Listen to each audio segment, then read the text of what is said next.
તળાજા શહેરમાં મારામારીની ઘટના, એક વ્યક્તિ ઇજાગ્રસ્ત। ભાવનગર જિલ્લાના તળાજા શહેરમાં મહુવા ચોકડી વિસ્તારમાં મારામારીની ઘટના બનતા અરેરાટી ફેલાઈ હતી।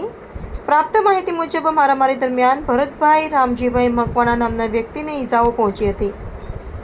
ઘટનાની જાણ થતાં સ્થાનિક લોકો એકત્રિત થયા હતા અને ઈજાગ્રસ્ત ભરતભાઈને તાત્કાલિક સારવાર માટે તળાજા સરકારી હોસ્પિટલ ખાતે ખસેડવામાં આવ્યા હતા।